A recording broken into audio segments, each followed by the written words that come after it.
Welcome to Spooky Reviews from Spooky Ventures. This is edition 23. This time I'm going to be looking at the 2019 version of Black Christmas. Yes, I know it's been out for a year, but I just got to see it recently.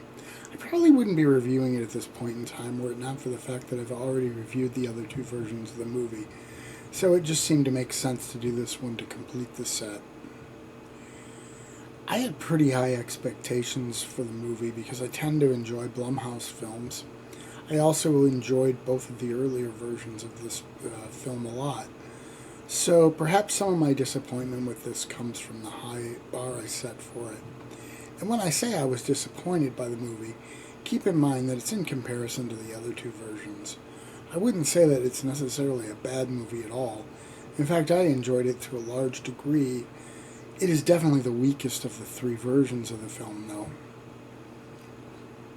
And one of the big things I had read about this movie before seeing it was that a lot of people were complaining about what they called the feminist agenda of the movie. As I mentioned in my review of The Invisible Man, you see this crew come out against a lot of movies. Basically, anytime there's a strong female central character. They did it for The Invisible Man, and they did it for Captain Marvel. I don't think they had a point with either of those movies at all. So I was skeptical when I heard that about this one. Well, in this instance, that argument is true.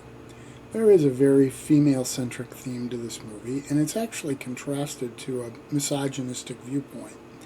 Now, that's a key part of the storyline. Does it seem a bit preachy? Yes, a bit. The thing is, both of the other two versions had feminist themes at the core. So it would not have made much sense for this one to ignore that element.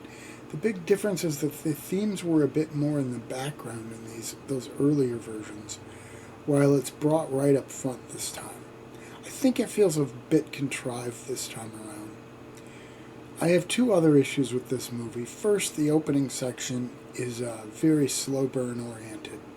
In fact, it was slow to the point of being tedious at times.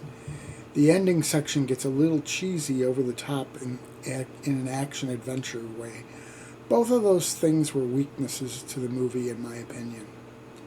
And there were some real strengths, though. First, I love the nods to the original movie. I only spotted two of them, but I think there might have been more that I missed. One of those was a person being killed with a plastic bag over the head. Another is a phone call that has a portion of it that sounds like it might literally be taken from the first movie. Those are some nice bits of reverence for the legacy of this film. I also love the fact that they brought a supernatural angle to the story for this round. That was unexpected and brought it more into the realm of cosmic horror. It was really a nice touch. All in all, I thought it was an enjoyable film. Comparing it to other Blumhouse movies and to the other versions of Black Christmas is where it doesn't do all that well, really. Still, it would make a decent addition to your spooky Christmas celebrations.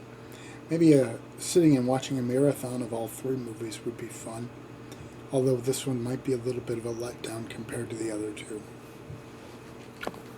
Spooky Ventures is the home for spooky content and spooky merchandise on the web. Check it out today at spookyventures.com.